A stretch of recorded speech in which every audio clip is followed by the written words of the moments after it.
Так, внимательно тыңдаңыз, мұқият тыңдаңыз. Сабақ өте маңызды, қиын.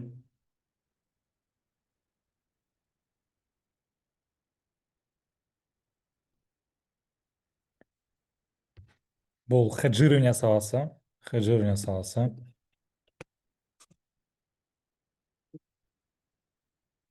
Хеджирование саласы. Мұқият қараңыз. Бұл жерде көп кнопканы басу керек, анализ жасау керек. Түсінбесеңіз сабақты қайтадан қарай беріңіз, қарай беріңіз. Пока не поймете. Сізден WhatsApp-қа былай сіз текстпен түсіндіре алмаймын. Ең маңызды информация бұл только осы сабақта болады. Обязательно внимательно қараңыз и практика жасаңыз.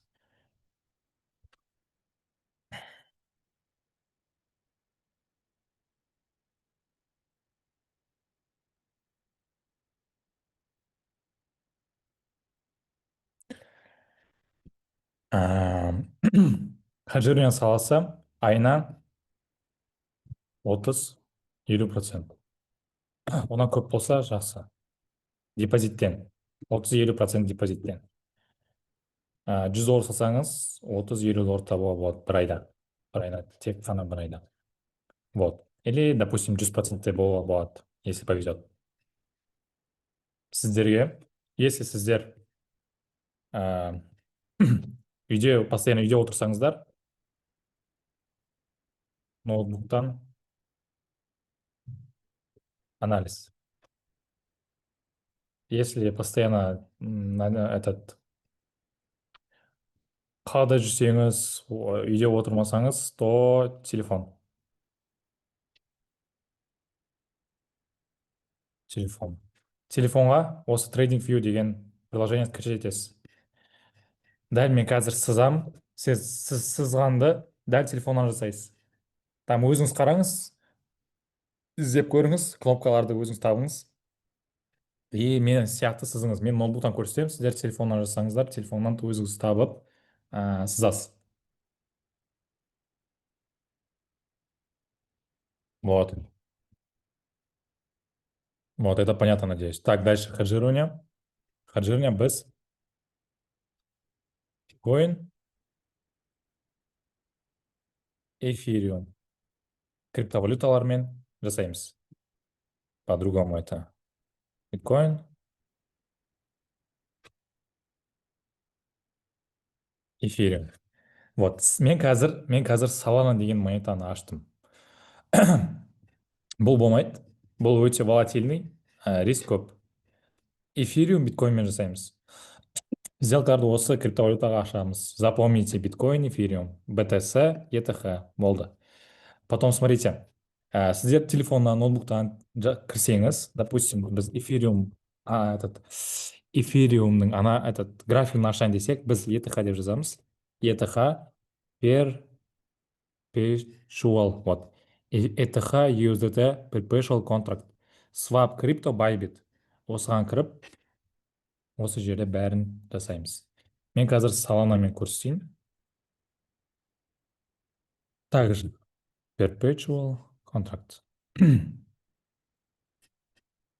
Сабақты мұқият қараңыз. Мына жерде, мына сабақта мен айтатын информацияны сіз WhatsApp-тан сұрасаңыз, мен просто айта салам, сабақ қараңыз деп. Типа, қалай эфириумды табам, қалай мына кнопканы басам деген бәрі осы жерде көрсем. Вот. Қараңыздар, біз SNR деген стратегияны үйренуіміз керекпіз. SNR можете білет. Қараңыздар, біз не істейміз? Біз 4 сағат таймфреймі қоямыз. 4 сағатты таймфрейм. Но менде көрсететін сейчас 4 сағаттық. Потом біз бұны қазір японский свечи деп тұр ғой, мен неге ауыстырам? Линия дегенге ауыстырам. Былай қойып қойсаңыздар да болады. Не, звезда сияқты осы қойып қойсаңыз болады, линияны қоясыздар. 4 сағаттық. Енді 4 сағаттықта біздер SNR зона деген не? SNR. SNR. Support and resistance. То есть support деген поддержка, resistance деген сопротивление. Қараңыздар, баға постоянно осылай жүреді. Сіз көресіздер в будущем, баға постоянно осылай жүреді. Вот бізде екі зона бар, и баға бізде осылай жүреді. Жүреді. Потом осындай уровеньда болады. Төбесіне барып, ол постоянно өспейді график. Ол осы уровеньға келіп, осы жерде жүріп қайта құлайды. Иә, тағы мына жерде жүреді, тағы төбеге көтеріліп, осы жерде жүреді, осы диапазонда, мына диапазонды тесе алмай жүреді и құлайды. Потом мына зонаға келуі мүмкін, мына зона тоже жүріп, құлап до конца құлай алмайды, ол мына жерде біраз жүреді, теседі, теспесе төбеге барады. Бұл деген бізде support and resistance. То есть, то есть төбесіндегі ол бізде сопротивление, то есть бірдеңе, то есть люди, маркетмейкерлар сопротивлять етеді бағаны, баға, сопротивление. То есть бағаны не дают, короче, цене дальше расти. Бермейді сол баға, постоянно өспейді ол там, салана $1000-ға, $10,000 өспейді, ол по-любому сопротивление болады. Астындағы ол бізде не болады, ол бізде суппорт болады. То есть поддержка. Уровень поддержки, уровень сопротивления. Вот это база, ол анализ жасағанда любой активпен, алтын, фунт, крипта, даже там акция, бәрінде осындай болады. Сопротивление и поддержка бәрі осындай уровеньді сызады. Вот қазір соны сызамыз. И вот бізде баға, егер бізде баға, мынаны білуің керексіз, жүреді, келеді мынаған, жүреді, құлайды, тағы келеді де, бірақ бұл уровеньді теседі бұл уровеньді.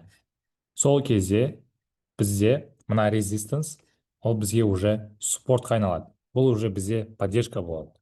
Логично, да? Ол бізде уже поддержка болады. И төбеде жүреді, өседі, и бір жерде тоқтап қалады, потом құлайды. Осы бізде уже обратно резистанс болады. Енді қазір соларды сызамыз. Прям идеально сызам, қазір уровень табамын деп ойламаңыз. Если там, типа, айтсам болады. Не обязательно что-то идеально делать осы уровеньдерді табу үшін. Қазір көрсетемін. Қараңыздар, көріп тұрсыз ба? Төбеде мына жерде, бұл бізде 14 сентябрь болған, бір ай бұрын. 4 сағатты қарап отырмыз ғой. Көрдіңіз ба, осы уровеньға келген, тесе алмады, дальше өспеді, құлады мына жерге, құлады. Көрдіңіз ба? Мына жерде бір рет келді, құлады, тағы бір рет келді, немного тесті, мынадан үлкен уже, и қайтта құлады. Соны біз резистанс дейміз. Енді қараңыз, сізге осындай біз таймфреймді қойдық, 4 сағаттық линияны қойдық. Енді бізге осындай инструмент керек. Мынаған басып, горизонтальная линия деген табасыз. Горизонтальная линия, осылай табасыз. Телефондан, ноутбуктан табыңыз соны. Басасыз и белгілеп қоясыз осы прям төбесіне, вершинасына осы белгілеп қоясыз. Болды, менде линия тұр. Мен оның цветін өзгертейін. Мынаған басып, көк жасаймын. Иә, мына жерде сіздер 3 пикс болуы мүмкін, 1 пикс деп қоя салыңыз. Болды. Мен нені сопротивленияны қойдым. Енді біз мына астындағы, көріп тұрсыз ба, тағы да астында осы баға мына диапазонға келіп бермеді баға до конца құлауға. Иә,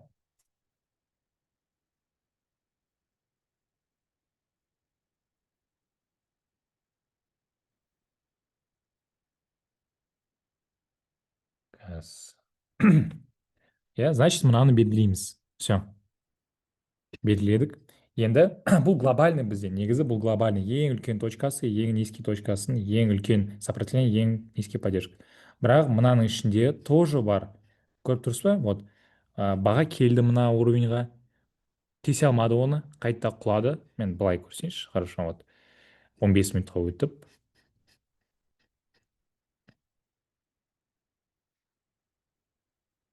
Вот.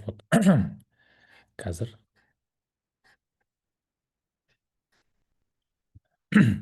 Вот. Баға келді,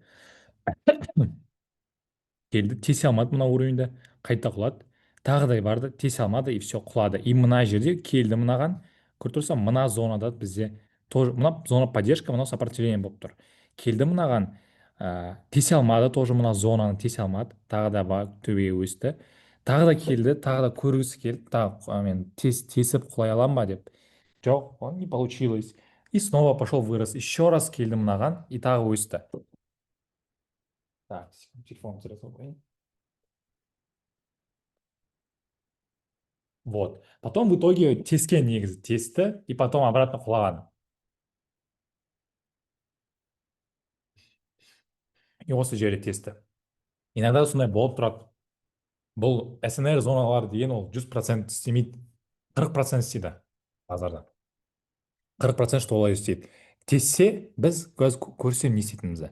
Так, 4 сағатқа мен вообще қазір логиканы түсіндіре жатырмын сізге. Запись болады, бәрі болады. Логиканы түсіндіріп жатырмын, вообще қалай қазір жұмыс істейтінімізді көрсетейін. Так, мынаны белгіледік. Төбесін, сопротивление, резист, ой, сопротивление, мынау поддержка. Мына ішіндегін тағы белгілейік. Қайда белгілейміз? Мынау недавний, да? Осындай көріп тұрсақ, осындай вершиналар и впадиналарды табамыз как можно много. Бір тұр. Мынаған екінші қоямын, мына жерде екеу тұр, иә. Әлі. Тағы қайда? Осы жерде бар. Осы жерді белгілейік. Осы жер, то есть келген тесе алмады. Мынаны, иә, мынаны.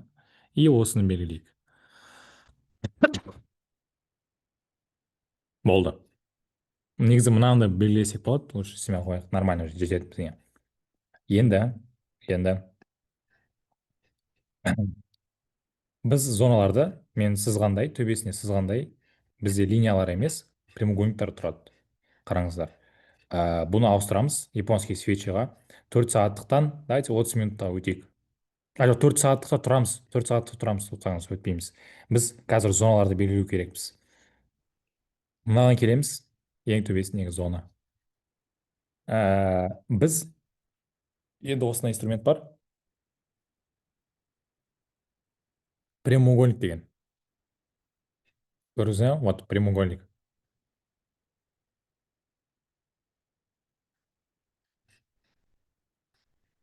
Прямоугольник, мына кіресіз, басасыз, қараңыздар, мына жерде настройкаға кіресіз, настройкаға кіріп, стильға кіресіз, и продолжить деген жерде мына екеуін басасыз. Менде не продолжать деген тұрған, сіз продолжить влево, продолжить вправо деген басасыз.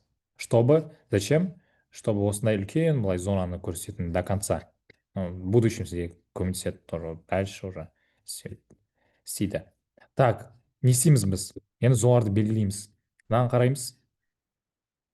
Біз свечаларды білетін шығарсыздар. Свечаларда фетиль болады. Фетиль осы мынандай палка и денесі, то есть мына полный квадрат. Жасыл да, қызыл да осындай. Енді осы уровеньді көреміз. Біз фитильден алып, мына жерде бізде бірнеше фитиль бар, осындай фитиль бар. То есть мына зонадан төбеге ұшқан қандай фитиль? Осы бар, осы екеуі бар. Біз мынау бізде слишком үлкен, одан алмаймыз. Біз мына екеуден аламыз. Не істейміз? Прямоугольникті аламыз.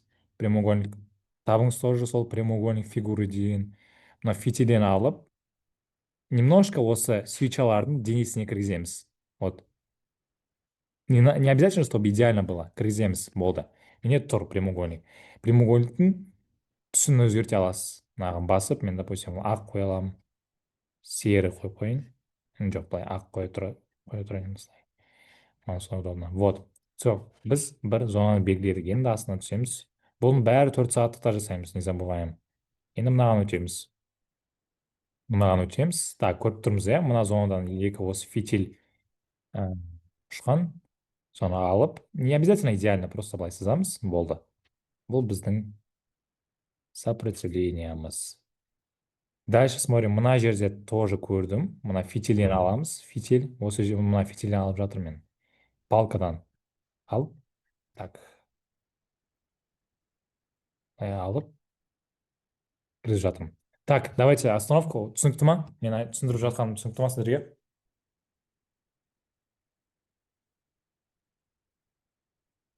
Сопротивление резистор деген не түсініп тұрсыз ба?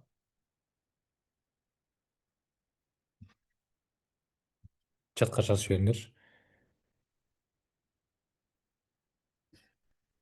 Мгм. Обязательно мына сабақтан кейін қазір тоже отырасыздар. Телефон болса телефон, ноутбук болса ноутбук, сызасыздар. Как удобно.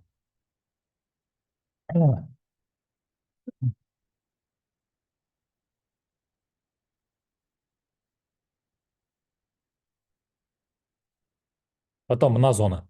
Ол мынаны белгіледім, мына точканы белгіледім. Так, мынау қарай салайын.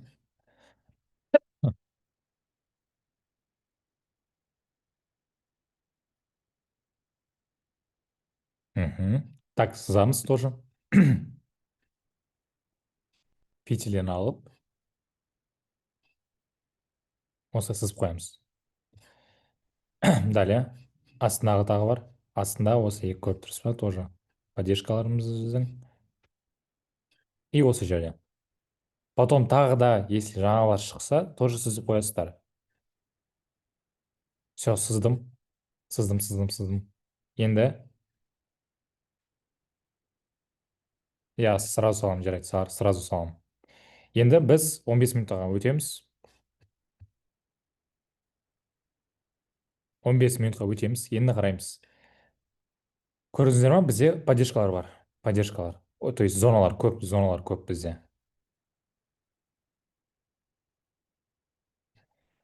Зоналар көп, мынаны өшіп тастайын.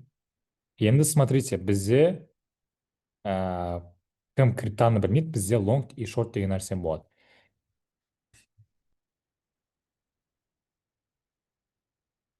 Лонг бұл бізде buy, шорт ол бізде sell. Білесіздер. Buy sell білесіздер трейдингте. Шорт, лонг. Лонг, то есть біз баға өскеннен пайда табамыз. Шорт баға құлағаннан пайда табамыз. Лонг баға құласа біз жоғалтамыз. Шорт баға өссе біз жоғалтамыз ақшаны. Мұны білесіздер.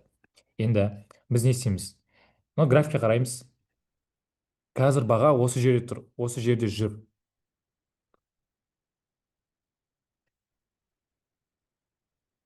Осы қазір осы жерде жүр екен. Ә, негізі мынаны так. Негізі мына зонаны істемей қойсақ болады. Бізде төбесіне ең осы зона ең үлкен болып тұр. Соны қоя салайық. Смотрите, біздің мына саланың бағасы қазір екі уровеньнің ортасында тұр. Екі уровеньнің ортасында тұр. Мен дәл қазір сделка аша аламын. Сіздер сделканы осындай баға ортада болған кезде кіресіздер сделкаға. Ә, баға мынау резистенсті болып жатқанда, ең пикта болып жатқанда кірмейсіздер. Құлап жатқанда осы уровеньда кірмейсіздер. Ортасында, екі уровеньнің ортасында болған кезде кіресіздер. Қалай кіресіздер, не істейсіздер? Мен телефонмен көрсетемін, но сіздерге қазір логиканы түсіндірейін. Сіздер қазір осы бағада сразу long и short дегенді ашасыздар. То есть buy, sell, то есть long, short сразу ашып тастайсыздар. Бірге, в одну секунду. То есть как можно скорее.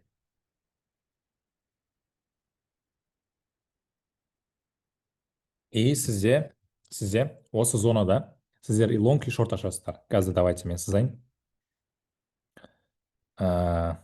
Вот осы точкадан сіз и long и немножко астынан қоя салайын. И short ашасыздар. Все.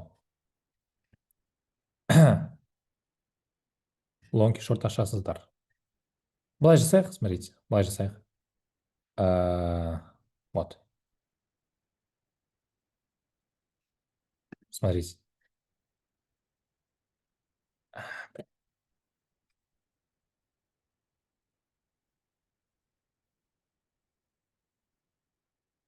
Так, перемотка не работает.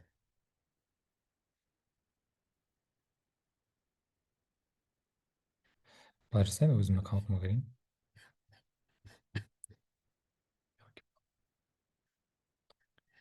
Ладно, ақпен көрсете берейін. Или ладно. Менеджер.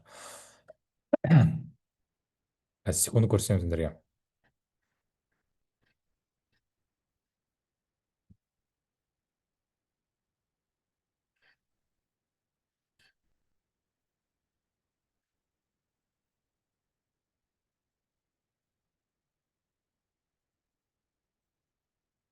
Вот, негізі былай қарасаңыздар, мына қазір график, ну, тура мен сызғандай. Тура мен сызғандай. Мына жерде тоже бар зона. Сызбай қойдым. Қараңыздар. Алам. Қазір осылай жасайық. Баға қазір осы жерде жүр дейік. Как раз мынау екі зонаның ортасында. Екі зонаның ортасында. Мына зона мен мына зонада. Біз не істейміз?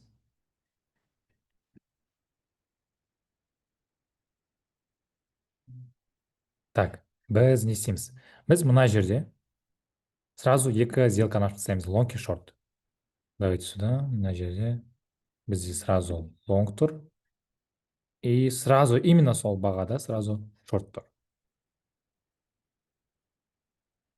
Енді бағаға дальше қарайық. Қалай баратын?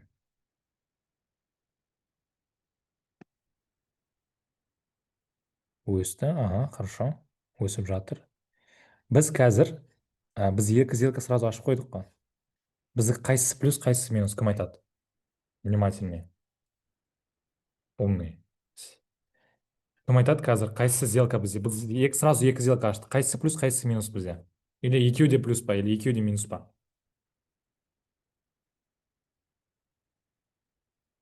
Бай, иә. Лонг деңіз. Шорт бізде не? Шорт плюс па, минус па бізде?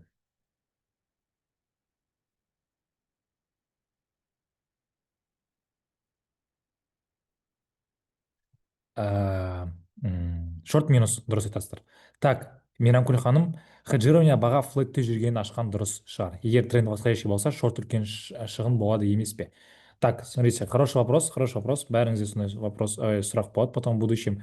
Флет дегеніміз, ол бізде осындай термин бар. Флет ол когда баға төбе өседі, былай келеді обратно өседі, құлайды, өседі, құлайды. Иә, осы жерде жазсаңыздар, осы флетті осындай диапазонда жұмыс жасаңыздар, ә, бұл жақсы, сіз өте көп табыс табасыздар. Кірдіңіз, шықтыңыз, кірдіңіз, шықтыңыз, күніне там 2, 3, 4, 5 рет ақша таба аласыздар.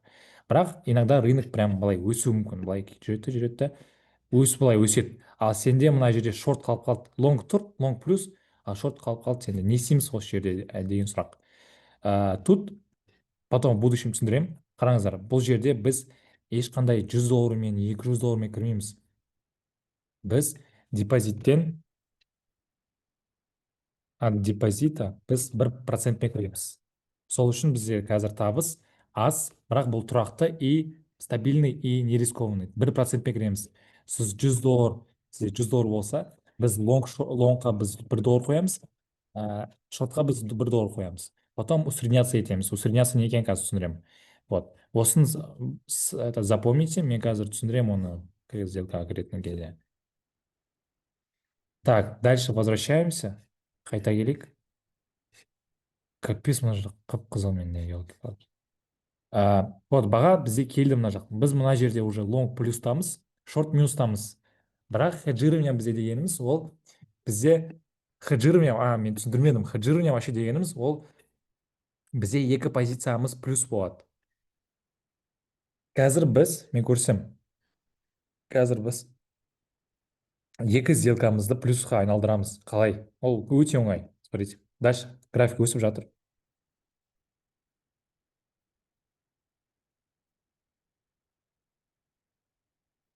Өсіп жатыр. До сих пор біз лонгта плюспыз, шортта минустамыз.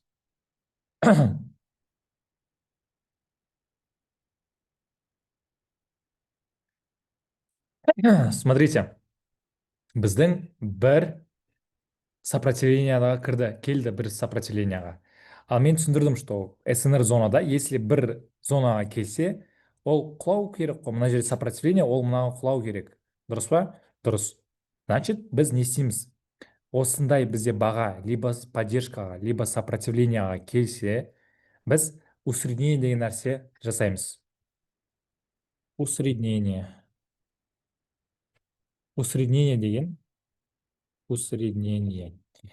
Это изменение точки входа. То есть, сіздер мына жер шорт болса, зонаға келсе, біз усредняться етеміз. То есть, біздің минусовой позициямызды тағы да бір сделка ашамыз. То есть, шортқа тағы да ақша құямыз. Бұл деген усреднение. И сол кезде усредненияда біздің точка входамыз ауысады. То есть біз мына жерге баға келген кезде, біз мына жерде баға болған кезде біз кірдік точкаға. Кірдік сделкаға. И біз сол зонаға кірген кезде осындай баға болды. И біздің точка входымыз осындай. Енді біз сделканы мына жерде ашып жатырмыз. Значит, біздің точка входа мынадан какой-то средний значениеға келеді. Средний бағаға. То есть менің точкам входам өзгереді. Мен алам емес, мен тағы да бір сделка шортта ашам. Мен шортта ашуым керек, потому что ол минуста сопротивлениеға келді. Мен шортта аштым, мен точкам входа өзгереді. Уже мына жерде примерно болады. Көрдіңіздер ма? Потом, давайте қазір.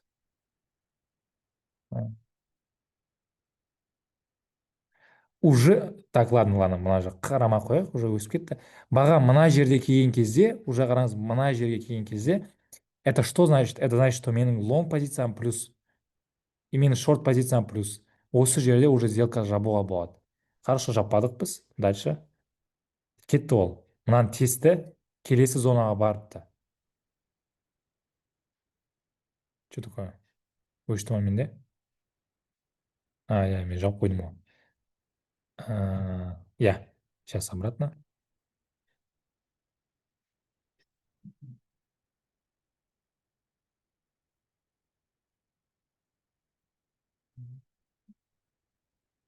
Мына зонаны тесті.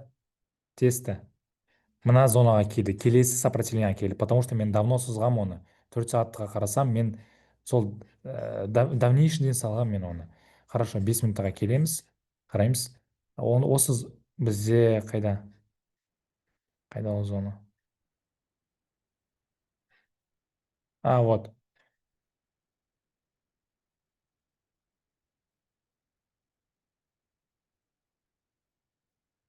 Все, бітті қазір. Қойын. Осы біздің снова жаңа сопротивлениеға барды.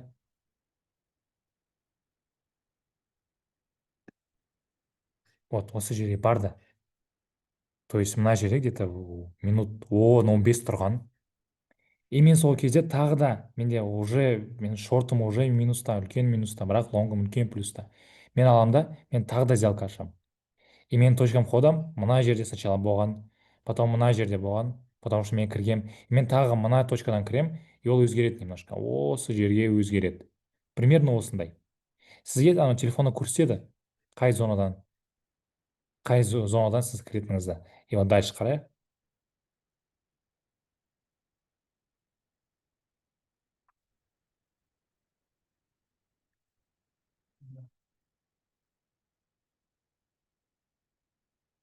Болды. Болды, сіз плюстасыз. Сіз мына жерде точка входыңыз шорт осы жерде.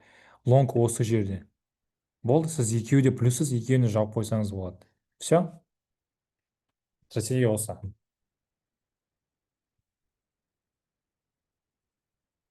Давайте, сұрақтар.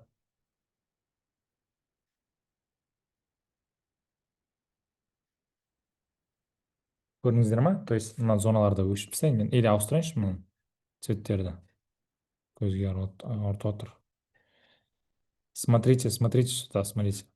Бізде уже баға, менде точка входа шорт осы жерде, лонг осы жерде. Қазір тоқтаңыз, енді кірем. Менде уже мына зона осы жерде жүрсе, менде по-любому плюс болады. Шортта плюс болады, лонгта плюс болады. Все?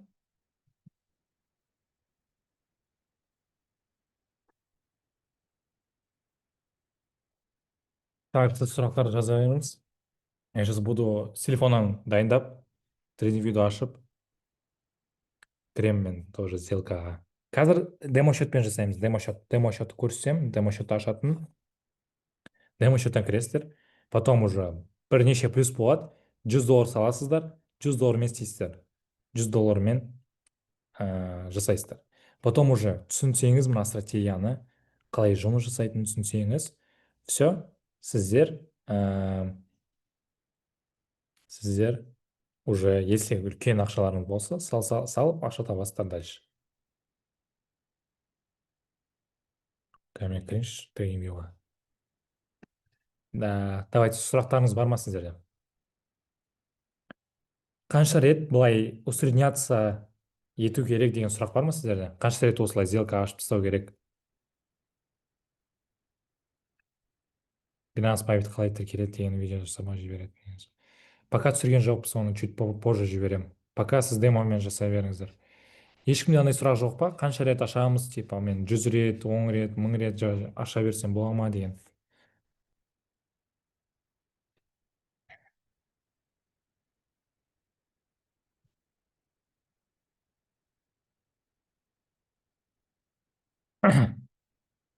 Төрт бес рет, төрт бес рет былай жасауға болады. Ой, бес алты рет, бес алты рет. Бес алты рет максимум. Қалай түсінеміз ашу екенін қазір. Қалай, қашан, қай кезде сделка ашамыз деп тұрсыз ба? Мен айттым қазір. Иә, мен кешіріп қалдым. Запись болады, иә. Қай кезде, қайда? Қай кезде кіреміз ба? Қараңыз. Екі зонаның ортасында болған кезде баға.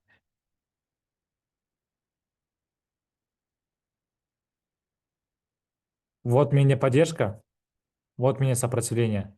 Осының ортасында баға, ортасында жүрген кезде кіремін мен. Болды? Осы жерге кірем, лонг шорт сразу, и потом қараймын. Түссе, докупиться етемін, мына жерге кірсе, тағы да ашамын сделка. Вот. Сопротивлениеда или поддержкада жүрсе, осындай зоналарда, сіз сызған зоналарда. Күтіңіз, или құлайды, или көтеріледі, күтіңіз, соны жасайсыз.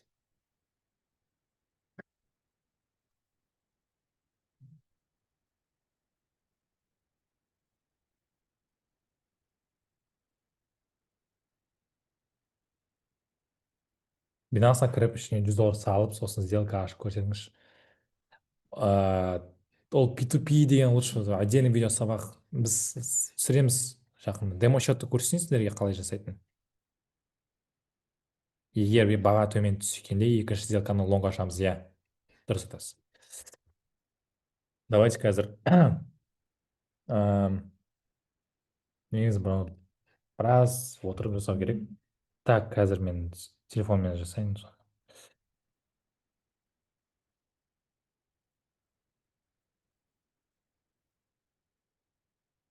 Қалай ашады? Трейдинг вьюді телефоннан бірінші рет ашып отырмын.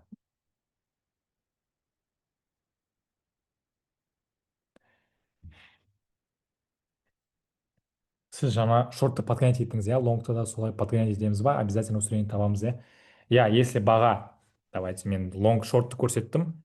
Давайте мен нені көрсетейін. Қазір көрсетсем, айтам.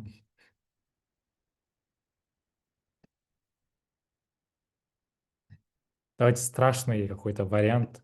Это вот біз осы жерге кіріп кеттік.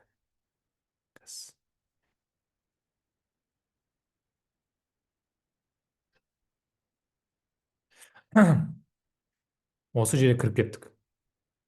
Потому что екі зонаның ортасында. Ну, примерно ортасында, иә? Здесь, вот здесь болса идеально. Хорошо. Не істейміз. Сразу кіреміз сделкаға, да? Бізде шорт. Бізде лонг, бір точкада. Практически. Дальше қараймыз, не болып жатыр.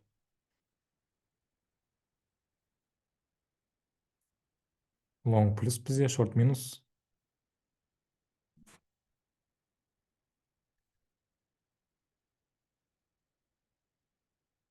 Лонг плюс, шорт минус.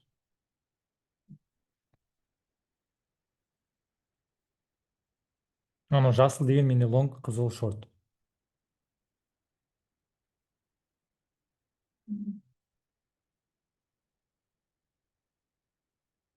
Теспес мына жерде жүре береді. Просто қарап отырасыз.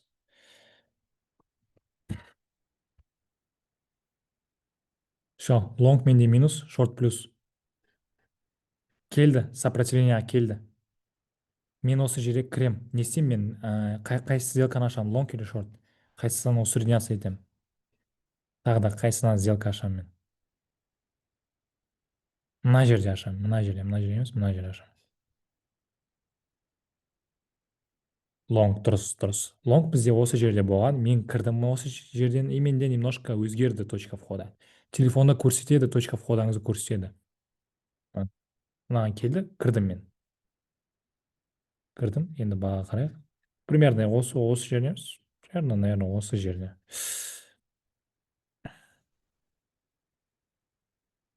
Болды, болды. Мына жерге кірдім. Баға уже екі сделканың ортасында. Екеуі де плюс менде. Все, жаптым. Жаптым мына сделкаларды. Қарап отырамын енді. Астына жүр баға. Кірмеймін. Күтемін пока.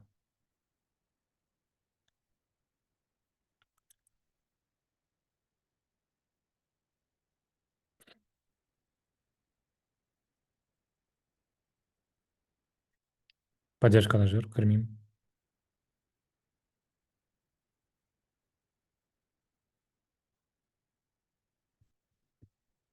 Пока не захожу.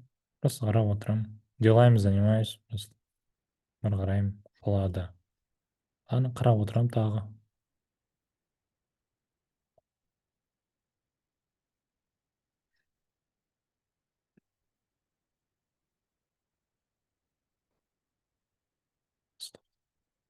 Сұрақ уровеньдерді ТВХ, то есть таймфрейм 4 сағат 30 минут 15 минуттан қарап саламын. Жоқ, только 4 сағатқа кіріп 4 сағатқа басасыз, линияны кіресіз, линияға осылай линияны сначала линияны сызасыз, потом прямоугольникті сызасыз. Прямоугольникті сіз японский свечаға өтіп сызасыздар. Болды, ал енді потом удобно болса мен 15 минутпен қараймын, қозғалып жатқанда мен мындай 15 минутпен қараймын. Дальше смотрим, бізде қазір біз так, мен шығып кеттім, хорошо. Ақш таптым, күтемін енді, что-то жүріп жатыр менде. Уровень и сопротивление жақтарда жүріп жатыр. Мына екі бағаның ортасында не советую заходить? Мына жерде бар поддержка, сопротивление бар, бірақ қараңыз, бұл жерде разницасы өте аз. $227, $228, бірақ доллар арасында саланың бағасы разницасы. Лучше осындайдан кірген дұрыс. Хорошо, дальше смотрим. Менде қазір поддержка, сопротивлениеда жүр, сопротивлениеда. Все, вот, келді мына жаға, мына зонаға. Кіруге болады. Не, мына жерден кіруге болады негізі. Да, мен мына жерден шықтым, мына жерден кірдім, усредняться еттім, тағы да шықтым, осы жерде идеально. Хорошо, давайте тағы кірейік. Мен білмей уже ұмытып кеттім, дальше қандай график болады. Кірдік біз, потому что екі зонаның ортасында тұр. Кірдік.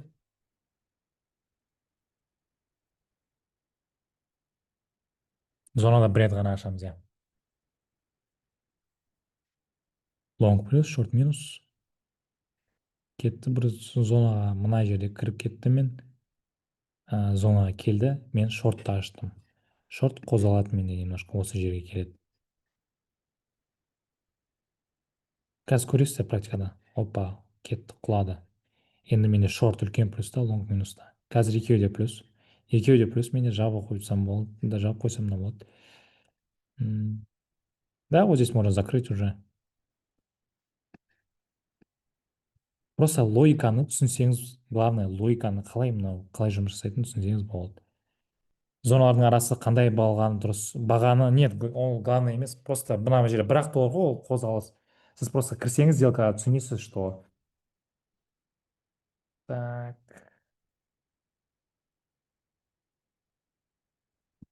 қалай график ашамын мен? Все, таптым.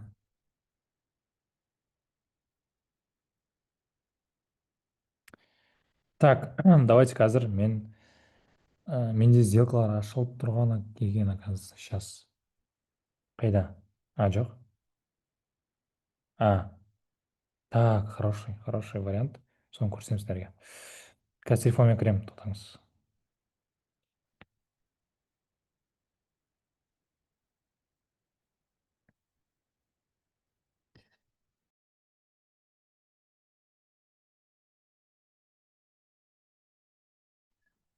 Так.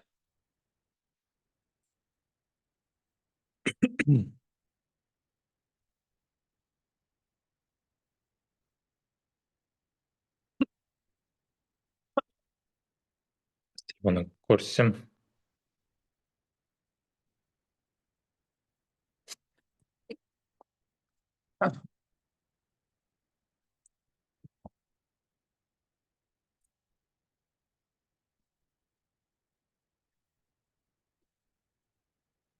Трейдинг вьюді телефонмен жасайсыздар, иә. Если ноутбукқа лейн болса. Мен бірақ жасап көрмедім, қазір жасап көрейік бірге. Так, трейдинг вью. Жауып тастайын. Қалай оны кіреміз? Трейдинг вьюға кіреміз. Бұл жерде не істейміз? Төбесінде плюсик деген көріп тұрса, плюсик.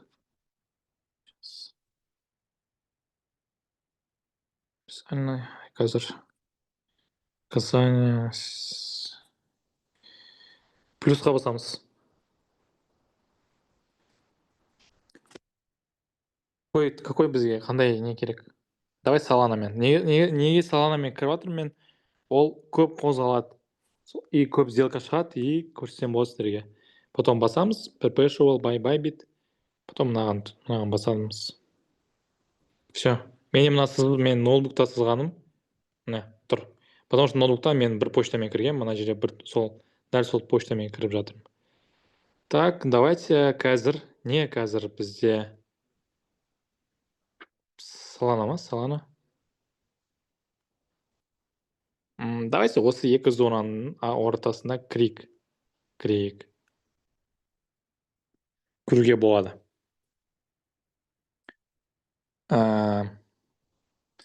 Хорошо, мен кірем. Bybit, Binance, без разницы. Binance, Bybit. Демотрейдинг деген табыңыз просто.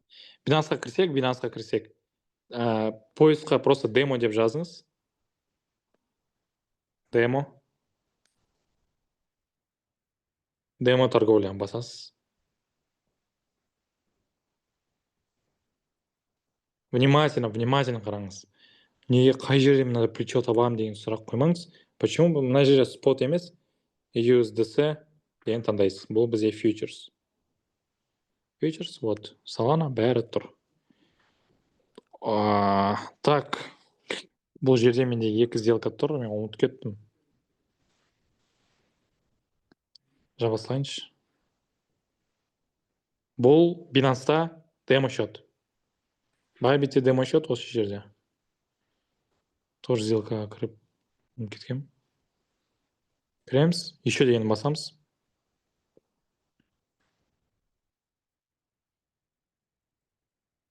Демо трейдинг.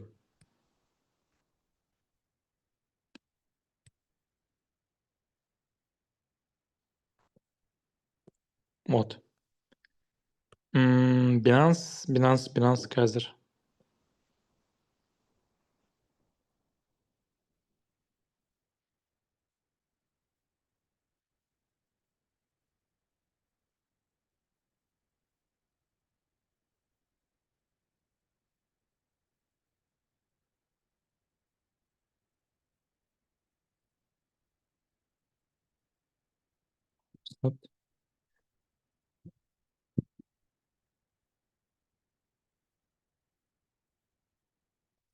Так, ладно, Binance Point бұл демо трейдинг бұл жерде онша жасамайды. Лучше Bybit'тегі демо счетты ашыңыз. Көрсеттім, қалай жасайтын. Главное, келесіз, регистрация өтсеңіз болды, верификация керек емес, демо счетқа. Мына жаққа главный, да, еще дегенін басамыз. Еще астына демо трейдинг. Демо трейдингке кіреміз. Демо трейдинг ашылады бізде. Ең алдымен активаға кіреміз. Осы жерде менде қазір $1000 тұр. Сіздер осына сіздерде 100 мың доллар тұрады или 200 мың доллар тұрады. Оны біз настройки демо средства дегенді басамыз, уменьшить дегенді басамыз. Мына жерде қараңыз, менде қазір менде 1011 доллар жатыр. Мына жерде 0, 0, 0. Сіз просто мына азайтасыз. Мен қазір мына жерде 100 доллардан, 1011 доллардан мен 100 долларды азайтайын десем, қалдырайын десем, мен 911 деген басам. Подтвердить. Менде қазір 100 доллар жатыр. Доступно 100 доллар. Сделканы көрсетір. То есть сіздер мына жаққа настройки демо счета кіріп 100 доллар қалдырыңыз, мына жерде 100 доллар. Сіздерде, если не ошибаюсь, осы макс, осы біріншісінде сіздерде 50 мың болады, 50 мың доллар. Азайтасыз, то есть санайсыз просто өзіңіз, вот столько азайтасыз. Мына жерде сіздерде 50 мың болады, оны полностью алып тастайсыз, керек емес, ол 50 мың деп қоясыз. Мына жерде 1 биткоин тұрады, сіз просто 1 биткоинді азайтасыз, 1 биткоинға 0 биткоин болады. Эфириум тоже сондай, короче. Жасаңыз, то есть 100 доллар қалдырыңыз мына жерде. Хорошо, енді торговатьқа кіреміз. Обязательно фьючерс, спот емес фьючерс. И осы жерде монетаны таңдаймыз. Менде қазір Solana тұр. Сол. Поисқа жазып, мен эфириумды ашып саламын. Эфириум. Мен қазір сделканы давно ашып қойғам. Оны ұмытып кеттім. 13 қазір устранение жасау керек, оны потом қараймын. Так, Solanaға кірем. Solana менде осы жерде 100 доллар көрсетіп тұр. Енді не істейміз? Все. Solana дайын. Фьючерсті аштым, демо трейдинг аштым, 100 доллар қалдырдым. Енді не істейміз? Бізде осы жерде кросс деген тұру керек. Сейчас, стоп.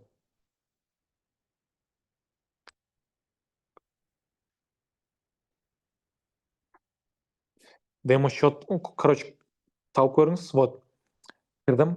Енді Solana деген таңдадым. Осы жерде кросс деген тұру керек сіздерде. Кросс маржа. Плечо 40x. 40 или 35. 35, 40 плечо. Хорошо. 40 тұрады менде. Все. Далее біз осы жерде 3 точка деген нәрсе тұрады. 3 точкаға, осы 3 точкаға басамыз. Көріп тұрса. 3 точкаға бастым.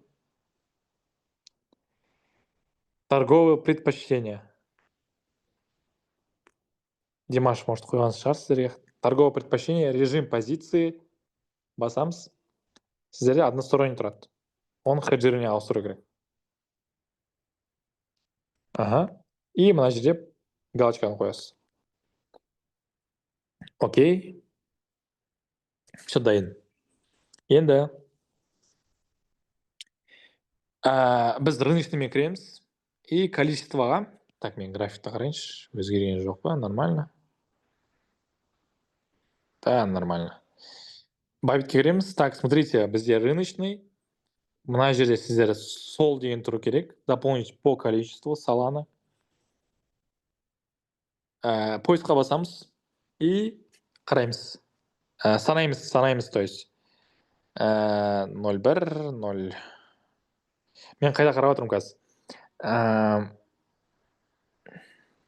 Айтсам болады.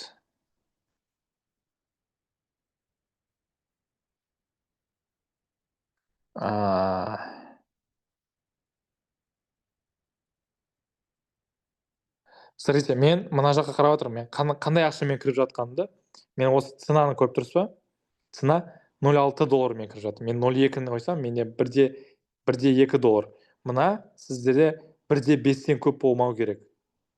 То есть, допустим, сіз 100 доллармен кірсеңіз, бұл жерде сіздерде 1,5 доллардан көп болмау керек. Сіз 1000 доллармен кірсеңіз, сіздерде 15 доллардан көп болмау керек. Вот. Мен қазір коллекцияны жаздым, 0,2, ол өзгеріп тұрады. Solana, допустим, Solana потом 400 доллар болса, сіз 0,1-мен кіресіз, осы жерде. Главное, осы жерде ценада сіздерде осы сіздің сделка депозитіңіздің 1,5% тұру керек. Қазір менде 1,2%. То есть 1,2 доллар, 100 доллардан. Это понятно. Хорошо. Готово. Енді не істеймін? Мен қазір мынаған и мынаған одновременно басам. Купить, продать. Болды, екі сделка ашылды менде. Қазір көрсетемін. Вот, Solana практически бір точка, бағамен то есть бір бағада кірдім. Қайдан көремін оны? Цена входа. То есть қазір Solana қандай бағада, қандай точкада менің сделкам ашылған. Цена входа. Цена входа 235, 530. 235, 540. Вот. Мына жерде менде в скобках процентім көрсетеді, сделкамның табысы. Мына жерде 55% деп тұр. Ол қате, ол баг, просто ошибка, байбиттің ошибкасы. Демо счетта ондай тұрады, осылай тұрады. Но реально счетта олай көрсетпейді сіздерде. Реально қазір пайда ол -2 доллар қазір. Мына жерде -2 көрдіңіздер. Мына жерде ең главный осы дұрыс көрсетіп жатыр. 0,02 доллар, 0,02 доллар. Плюс-минус. Екеуі, короче, біреу плюс, біреу минус. Ол осы хеджирование. Все, мен қойдым, енді не істеймін? Біз уже TradingView'да сыздық бәрін. Зоналарды сыздық, и біз көріп тұрмыз екі зонамыздың ортасында. Мен аламда, ана сызам мен ана. Қайда ол кез менде? Табу керек. Линияны тыңдаймын. Линияны. Так.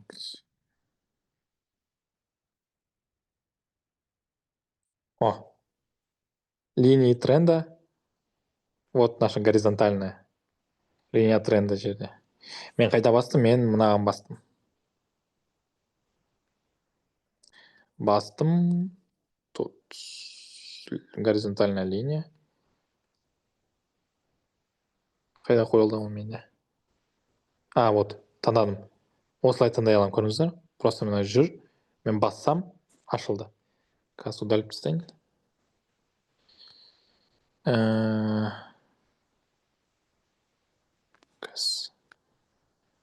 Все. Аламда мен мына жақта көрдіңіздер, мен инструменттер. Корзина. Удалып тастаймын. Корзина. Удалып тастаймын. Басам линияға. Так, смотрите, мен бір линияны қойдым. Енді біз точно қояйын десек, біз қазір мен линияны не үшін қойып отырмын? Мен қазір қарағым келеді, қай точкада кірді менің сделкаларым. Мен кірдім Bybitке, қарадым, 235, 530, 540. Хорошо, мен келемін мынаған, мен линияға басам, любой жерге қоя аласыз линияны, мен мына жаққа қоя салам даже. Мен алам да, мен настройкиге кірем, осы линияның настройкасіне кірем. Так. Дұрыс. Мынаған.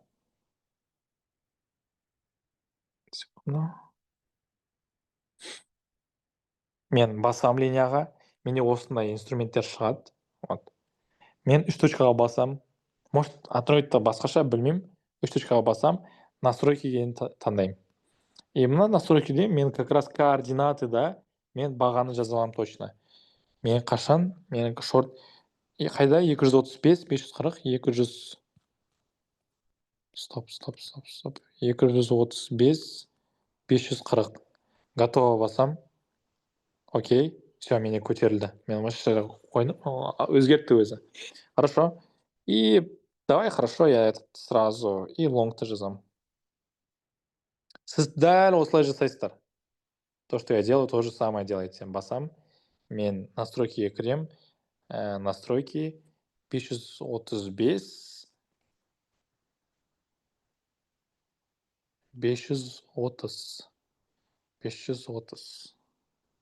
Разница үлкен емес, анау екі зонаның. Все, бір точкада тұр ғой, практически. Ой. Біреу алам. Біреуін мен жасыл қоя салайын. Көрдіңіздер ме? Бір точкада тұр менде. Все, енді күтем.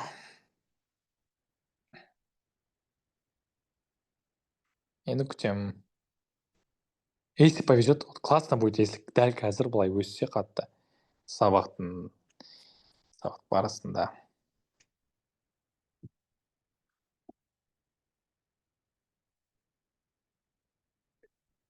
Қазір сұрақтарыңызды оқимын. Все, күтесіздер. Енді қазір дальше түсіндіремін не істейтінімізді.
Ждем, так, сұрақтарыңыз бар ма? Сделканы жабатын кезде таймфрейм есть? Жоқ, без разницы. Без разницы. Хоть таймфрейм, хоть 30 минут. Как вам удобно? Как удобно? Как удобно.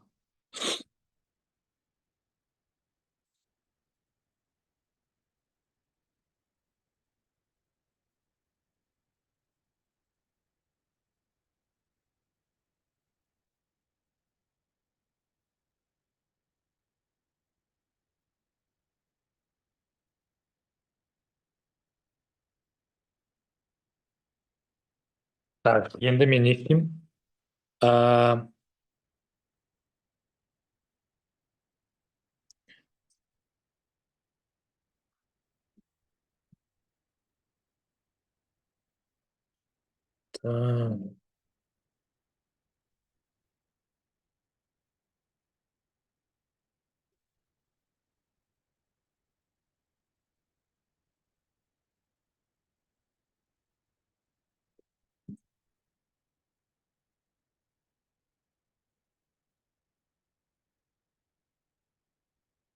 все, енді күтемін мен. Бір зонаға келгенді күтемін.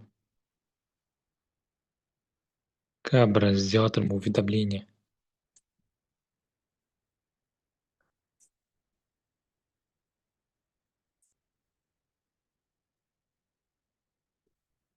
Сейчас.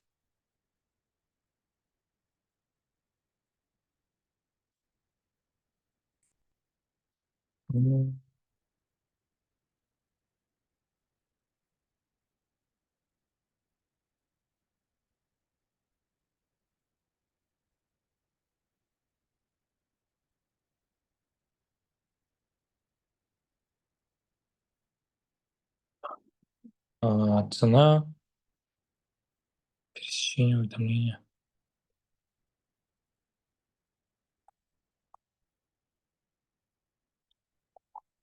Былай жасақ болады негізі. Там күтпей, если не хотите ждать, допустим, қазір зона осы төбесінде болады. Бағасы қандай? 236,57 ма? Ну, примерно осы диапазон. 236,37. Мен кірем, настройкиге осы жерге кірем. Оповещание деген болады, оповещание. Басам, создать оповещание дегенді басам, сол бағаны жазам. 236,5, допустим. И создать етем. Болды, енді осы жерге баға келсе, телефонда этот уведомление келеді сіздерге.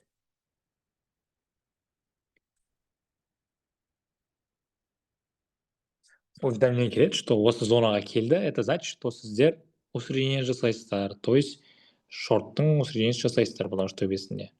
И мына жерде баға 234. Тағы да оповещание қойып қояйын. 234. Үштен қоя салайын. Создать. Так. Чуть вот сюда. Все. Болды, мына екі зона, мына даже чуть төбесінен көтерсем нормально. Оповещение келеді телефонға, уведомление. Осыған келсе, мен соответственный позицияны тағы далеко жасаймын, мына жерде тағы далеко жасаймын. Допустим, қазір. Мне кажется, жасай алмаймын. Не могу сделать. Вот, давайте мен сіздерге эфириуммен көрсетейін. Смотрите, эфириум long, эфириум short. Менде қазір біреу үлкен плюста, біреу үлкен минуста. Мен қазір трейдингқа кірем. Соланадан эфириумға ауыстырайын. Сейчас. Котировки. Эфириум. Эфириум. Осы.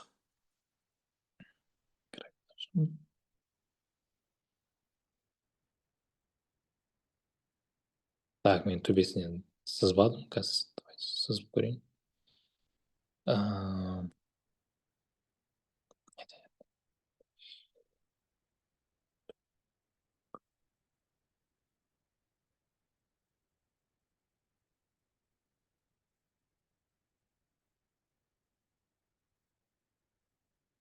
По идее, вот былай қарасақ, бізде зона осы жерде ғой, сопротивление. Осы жерден сызсақ болады. Аламын, прямоугольникті іздеймін. Бірінші рет қарап отырмын негізі.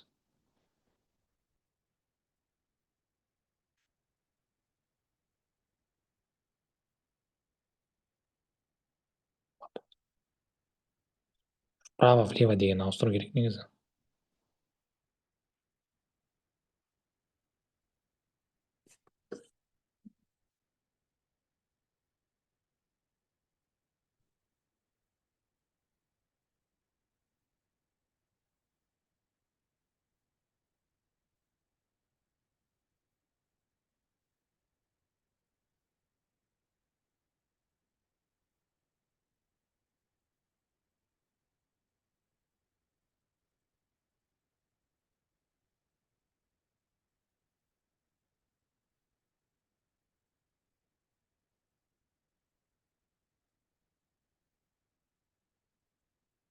Вот.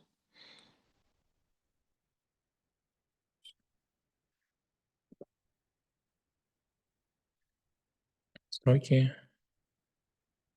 Стиль. Окей. Все, осы зона менде. Енді қарайық. Қазір ұшып жатыр, иә. Мына зонаға келген кезде мен тағы да кіремін сделкаға. Смотрите, енді мен давно кіргенмін мына сделкаға, ұмытып кеттім. Қазір мен не істеймін мен? Всегда осылай жасайсыздар. Байбитке кіремін, бағаны қараймын мен. Эфириум и ненің бағасы бірде 45-46. Соны мен қазір белгілеймін. Примерно осы жерде екен, осы жерде. Настройкаға кіріп, настройки, координаттарды жазайын. 45-46. Осы жерде примерно менде и лонг, и шорт тұр.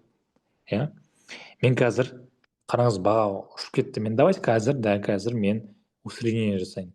Мен қайда жасауым керек? Мен шортқа жасауым керек, потому что мен лонг плюс менде. Мен, мына эфириум менде лонг тұр, шортқа мен усреднение жасаймын. Значит, мен кірем. Мен мына жақта эфириумға 0,1, менде $1000 мен жасағам, $1000 болса, мен $10 мен кірем. Менде размер позиции 0,1, мен 0,1 мен кірем қазір. Ауыстырамын монетаны. Эфириум. Қарап отырыңыз, постоянно внимательно болыңыз. Эфириумды таңдадым. Мына жерден 0,1 мен кірем, потому что мен 0,1 мен кірдім. Рыночный 40x, все, продать дейін басам. Все, мен кірдім, енді менің точка входам өзгерді. Қайда? Вот, точка входа менде өзгерді, көрдіңіздер ма? Уже 46-27. Мен қазір, мына точка менде лонг, осы жерде лонгқа кірем, ал менде шорт, мен қазір жазам. Горизонтальная линия, осылай, настройкиге кірем, настройки, координаттарды жазам. 46-27. 46-27. 63. Мынаған қарадым, цена входа шорттың. Секунду. 60. Так. 63. 63. Окей. И вот, смотрите, вот мына менің шортым. Міне шортым менің. Көрдіңіздер ма? Вот менің шортым. Енді баға осы диапазонға келсе, то есть мынаның ортасына где-то болса, так, мына ненужный нәрсені тастайын. Кезек жасап жатыр, иә. Потом сызамыз оның басынан. Смотрите, вот. Лонг мына жерге кірдім, шорт мына жерден кірдім. Теперь что? Теперь вот қазір баға жүріп жатыр, менде шорт по-прежнему минус. Қатты көп усредняться етпейміз. Запомните, мен қазір негізі, типа, сіз, допустим, потом уже практикада түсінесіз оны. типа маған жетпейді қазір, мен мына жақтан қазір жасағым келеді, мен тағы да кірем усредняться етемін деп олай істемеңіз. Болды, бір рет жасадыңыз, все. Чик мына жаққа, мына зонаға келсе, тағы да усредняться етемін, и менің точкам ходам примерно осы жерге келеді. Енді просто бағаны күтемін қалай қозғалып жатқан, да.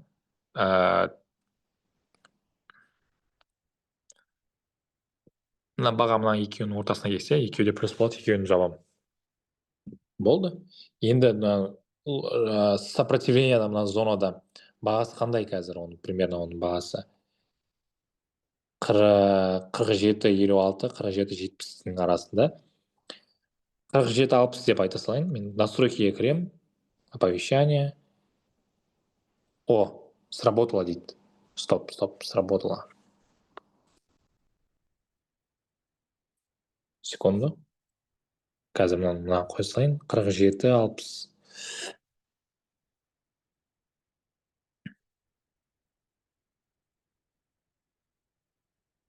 47-60. Сол зонаға келсе, маған уведомление келеді. Все. Смотрим, енді күтем. Менде минус болса да күте берем. Енді мен салонаға кірейін, қарайын салонада не болып жатқан. Бір пэшл.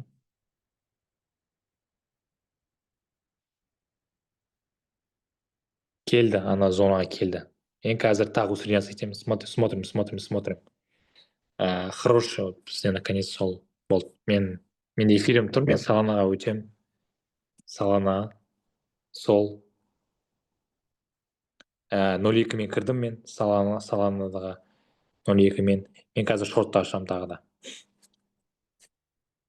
0,2 шорт. Все, кірдім, точкам ходам ауысты. 236, 325. Мұны алам қазір біреуін. Мына линияның біреуін алам.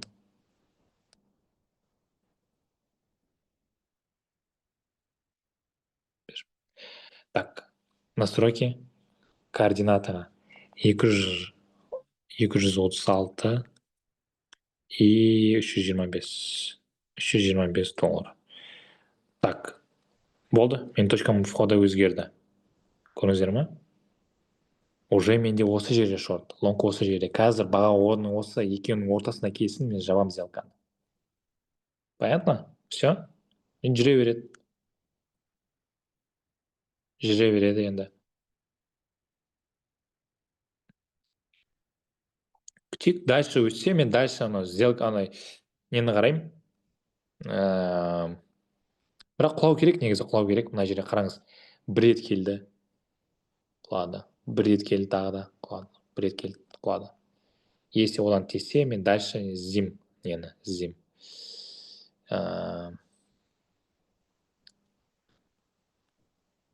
Точка хода тағы іздеймін. Сопротивление поддержканы іздеймін. Вот, уже құлап жатыр. Көрдіңіздер ме? Вот, құлап жатыр. Менің қазір шортым плюста болады уже. Пец, қазір прям. Так, сұрақтар қазір тоқтаңыз. Так. Видеосары салыңызшы, анау Байбит Binance деген сабағын түсіресіз бе? Түсіреміз, бірақ ертең, наверное, арғы күні биткоин, эфириум қатар жасауға болады ма? Если я внимательно былай қараймын, мен екеуіне қарап отырамын. Қатар жасаңыз, ол опасно, лучше бір активпен жасаңыз, потому что біреуіне усредняться етесіз, екеуіне усредняться етесіз, ақшаңыз қалмайды. Возможно.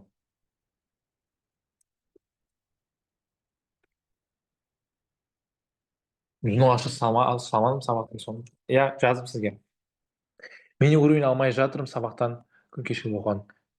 Мен үйрене алмай жатырмын, сабақтан 3-4 күн кешігіп оқығам.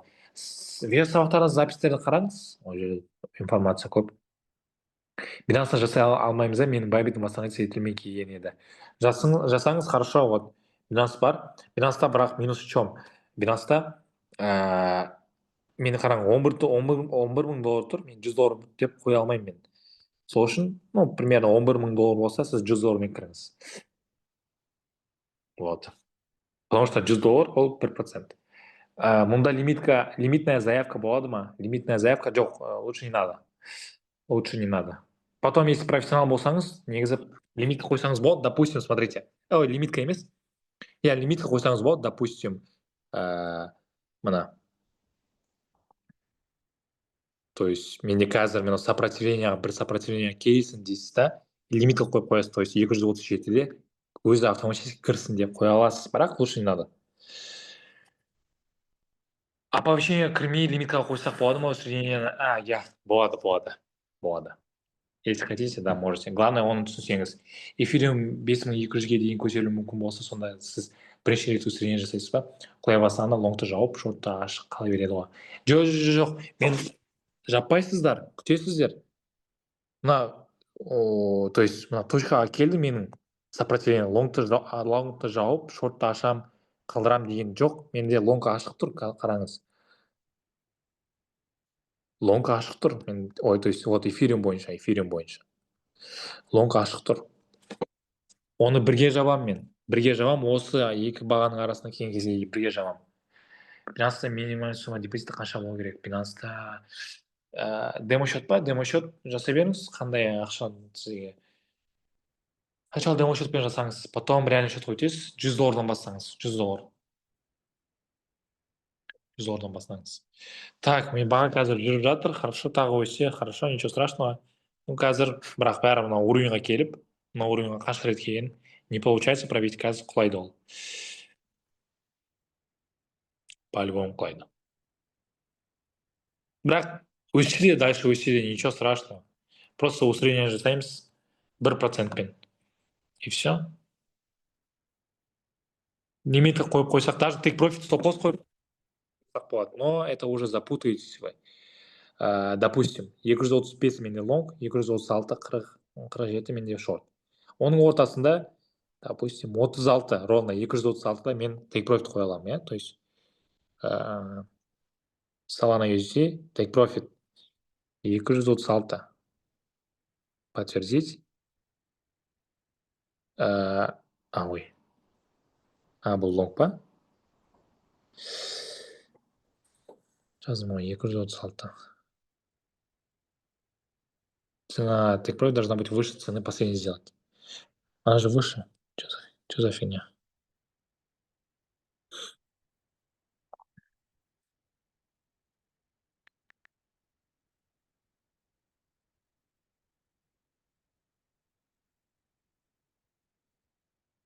Непонятно. Непонятно, почему жібермей жатыр енді.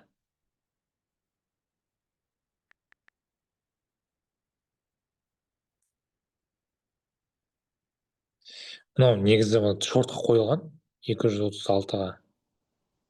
Мынаған не үшін қоймай жатыр? Странно. Ладно, вручную жаба саламын. Оны өшіп тастайын онда. Стоп. Екеуін бірге жабамын потом. Даже қазір ұйықтап қалсам, қайда баға барса да бәрібір негізі. Так, мынау тесті деп айта алмаймыз негізі. Күтеміз, ол әлі біткен жоқ. Бір сағаттық таймфрейм біткен жоқ. Тесті деп айта алмаймыз. Все, что там, сабақтар қалай ұнады ма сіздерге? Сұрақтарыңыз бар ма тағы? Сабақты бітіре берейік. Қазір жіберемін сразу сіздерге, хорошо, сабақты.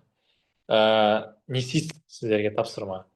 TradingView ашасыз, ноутбук болса, телефон болса, SNR зоналарды белгілейсіз. Support resistance, әдемі қылып. Не обязательно идеальный. Главное, істесеңіз болды. Где попало, конечно, қоймайсыз. Мен көрсетім 4 сағаттық қойып, негізі мына логикаға бағынады ғой мына менің поддержкам. Потому что вот келген уже баға осы жерге келген.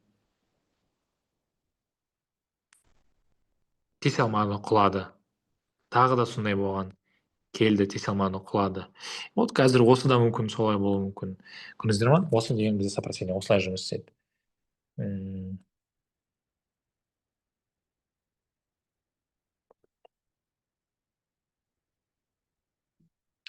Вот, СНР зона тұтасыз. Потом табасыз осы бағаңыз осы екі зонаның ортасында болған. Лонг шорт ашып тастайды сразу. 1%-пен, депозиттің 1%. потом қарайсыз уже қандай зонаға барады, қайсысы минус, қайсысы зонада жүр, сол охранять етесіз. Потом TradingViewға кіріп, линияларды жазып қойыңыз, то есть обязательно, то есть координатаны қойып қойыңыз, настройки кіріп, бағаны қай жерде сіздің цена входаңыз қоясыз и қарап отырасыз енді. Все, мен нені күтіп тұрмын? Мен қазір баға осы екі линияның ортасына келген кезде мен екі сделкам плюс болады. Екеуін де жабамын мен. Все.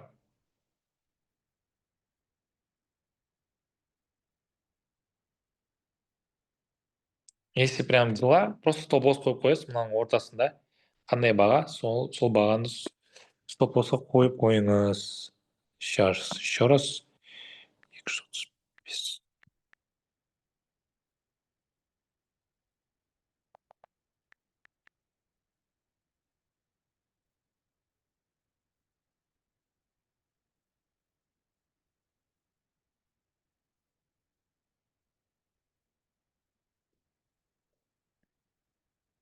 Странно.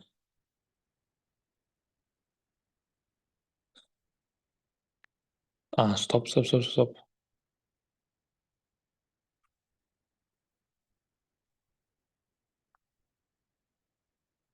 Қандай зорлар?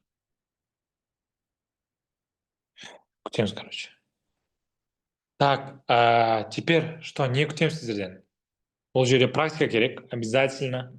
Сразу результат болады. Ертең, по идее, бәрін дұрыс жасаңыз, бәрін қазір түсінсеңіз, бәрін дұрыс, то ертең уже сіздерде кешке уже бір плюсовой сделка болады. О, так, нет.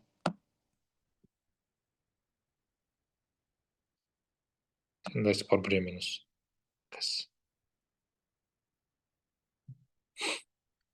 Результат күтемін. WhatsApp-қа сіздер фотоларыңыз, то есть результатты қайдан көреміз? Вот, мен сделканы жаптым дедіңіз. Сделканы қай жерден жабамыз? Закрыть с помощью деген тұрады.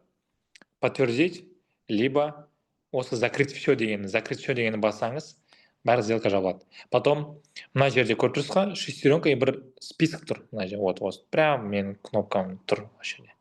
Вот, соны басасыздар. Осыны прям басасыздар, ордера дейді. И мына PL дегені басасыз, PNL. Басасыздар, осы жерде сіздерде плюстар болады, плюстар. Мен мына қанша сделка кірдім, бәрі плюста. Мына минус ол, просто комиссия жеп қойды менде. Слишком ерте аштым.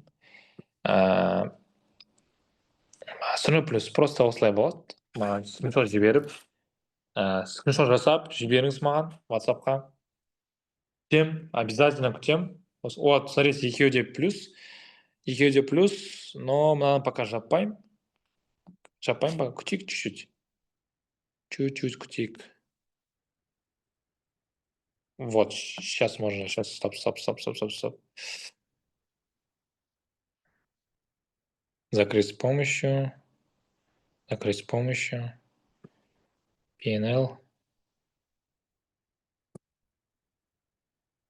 Так, вот, EQ плюс. Бұл жерде, ну, типа, қалай айтсам болады, кішкентай қозғалыс болды. Сол үшін мына жерде прям реально маленький плюс бұл жерде.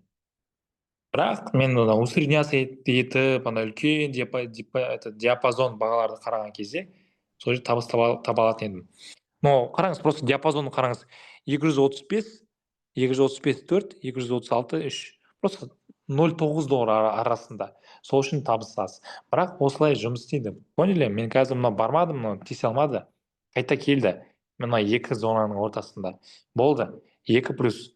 Просто смотрите, прям осы сабақта мына 2 плюс таптық. Вот она. Көрдіңіздер ма?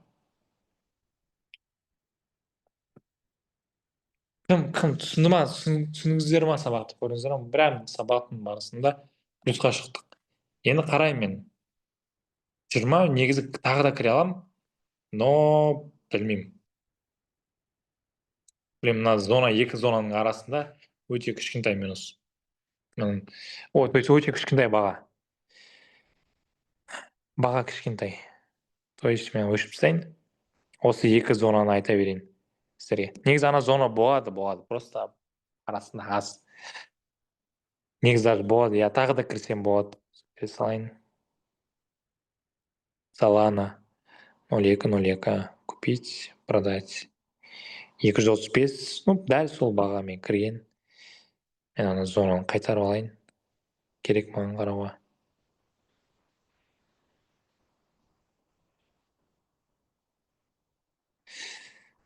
Дәл сол бағамен менде кірген. Снова кірем. Координаты 235.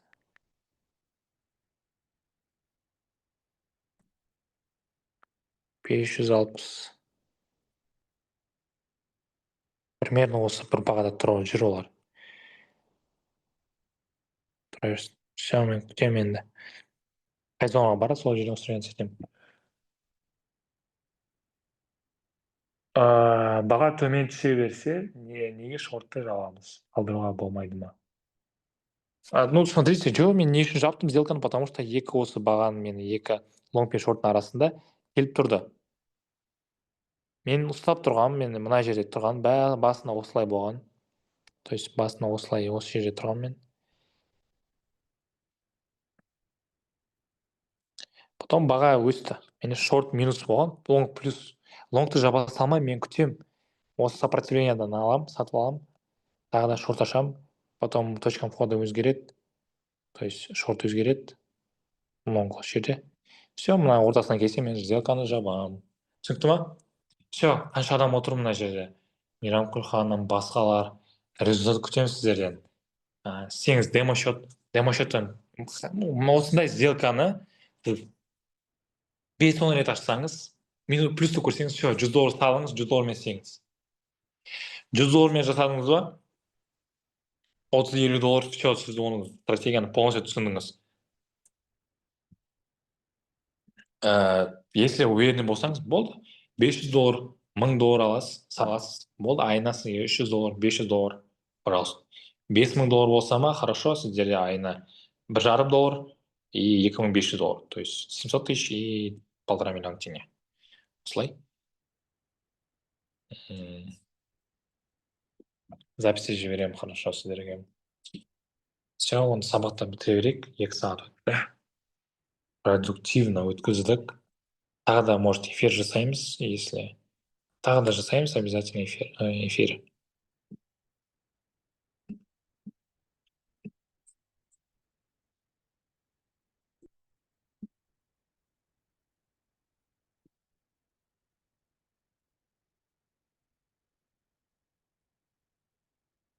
Түнге қарай ашсақ, қауіпті емес па? Негізі баға бәрібір қайда барса. Қайда барса бәрібір. Осы қазір ондай емес, сізге некомфортно болады қазіргі точкадан кірсеңіз. Сіз если осы екі арасында ашсаңыз, сразу тез жауып тастауыңыз керек. Қазір негізі мынаны өшіп тастасақ, удалю вот это. Мына зонаны удалып тастасам, біз былай қарасақ, екі зонаның арасында қай жерде ол ортасында тұр ма? Жоқ, ортасында тұрып жатқан жоқ. Ол қазір бір баға келді, осы сопротивлениеға келді зонаға. Ол қазір жүреді, ол қайта құлайды, мына жерге келеді ол. По-любому ертең ашыңыз, басқа күні ашыңыз, потом вспомните, типа, келеді осы жаққа баға. И осы жерде ашып тастақ болады. Потом мына жаққа баға құлайды, жүреді осы жерде, потом мына сопротивлениеға келеді, поддержкаға келеді. Келеді мына жерде. Біз мына жерде ашсақ, бізде лонг шорт ашсақ, мына жерде бізде лонг минус болады. Осы жерде лонг ашып тастаймыз. Все. И тағы да келеді ол. Потом екеуін сделканы жауып тастаймыз плюспен. Дальше құласа, хорошо, тағы да усредняться етесіз. Басқа зонаға баратын кезде. Осы, допустим, осы зонаға баратын кезде. Тағы да құлады ма, осы жерін алдыңыз. Сіз 1% рисковать етасыз. Сіз ана $100-дан ана $50 сал, $80 сал деп жатқан жоқ, 1%. И осылай без рисков сіздер тұрақты 30-50, даже 100% айына істейсіздер. Вот. Көрдіңіз өзіңіз, мен былай жаса, былай болса, былай жаса, былай болса, былай жаса деп жатқан жоқпын. Мен реально қазір кірдім сделкаға и плюспен шығып кеттік. Да, маленький минус, потому что баға арасында кішкене қозғалды. Но мына жақта, конечно, мына жерде мен жақсы таба аламын. Осы екі зонаның арасында. Вот так, короче. Қазір мен неме кірейін. Қазір секунду. Саған қарап біткен жоқ.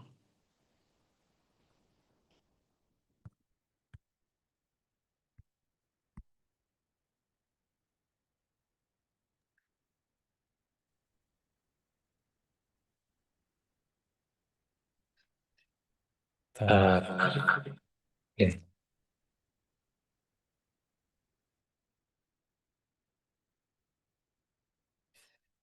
так, если что, звук қосып сұрақ қойсаңыз болады, и біз сабақты бітіре береміз. Будем заканчивать урок.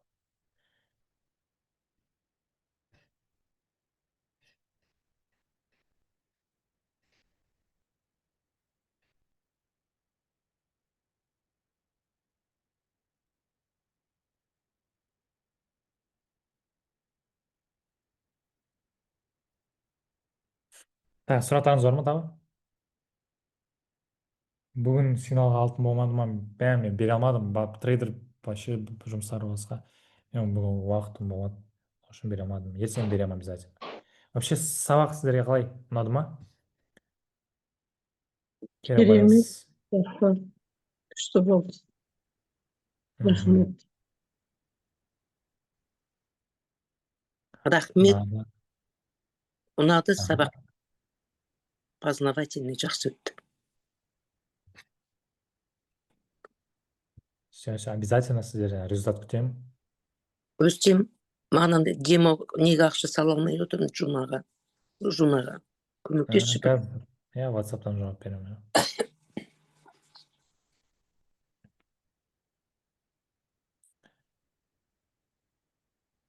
Басқаларға қалай, сабақ ұнады ма? Чатқа жазып кетсең болады. Кері байланыс. 2 сағат отырдық, иә? Все, сабақты бітіре берейік. Қазір записті жіберемін. Уақыттарыңыз бос болған кезде қарайсыз. Все, давайте, рахмет сіздерге.